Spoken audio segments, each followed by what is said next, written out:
செவ்வாய்க்கிழமைனாலே சந்தோஷமான நாள் தானங்க. எல்லா புகழும் முருகருக்கே. வழக்கம் போல் இன்றைக்கும் காலையிலே முருகருக்கு ஃபுல்லாக பூஜைலாம் பண்ணிவிட்டு வெத்தலை தீபம் போட்டு பூக்கள்லாம் வச்சு அலங்காரம் பண்ணி சாமிலாம் கும்பிட்டுட்டு பாண்டியநாயகம் ஸ்ரீ சுப்பிரமணிய சுவாமி கோயிலுக்கு போய் 48 சுற்றுறதா வேண்டியிருந்தேன். சுற்றி முடிச்சுட்டு வெளியில் வந்தேங்க. அங்கேருந்து அக்கா அக்கா அக்கா அக்கான்னு சொல்லி ஒரு சத்தம். 2 பேர் ரொம்ப வேகமாக என்னை நோக்கி வந்துட்டு இருந்தாங்க.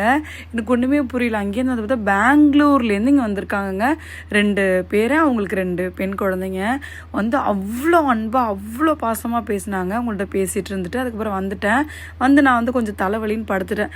திரும்ப அவங்களே வீட்டுக்கு வந்துட்டாங்க. போய் அவங்கக்கிட்ட ரொம்ப நேரம் உட்காந்து பேசிகிட்டு இருந்துட்டு அவங்க கொஞ்சம் ஃப்ரேம்ஸு வேலை எல்லாமே வாங்கியிருந்தாங்க. படைச்சி கொடுக்க சொன்னாங்க. படைச்சி அவங்க கையில் கொடுத்தேன். இது எல்லாமே எனக்கு முருகர் கொடுத்ததாக தாங்க நான் எடுத்துக்கிறேன். இந்த அன்புக்கு நான் என்ன செய்ய போகிறேன்னே எனக்கு சத்தியமாக தெரியல. ரொம்ப ரொம்ப ரொம்ப நன்றி சொல்லிக்கிறேன் அந்த 2 சிஸ்டருக்குமே. எல்லா புகழும் முருகருக்கே. அன்பு தான் வெல்லுமே எந்த நாளும்ன்றதை ஒரு நாளும் காட்டிக்கிட்டே இருக்காருங்க.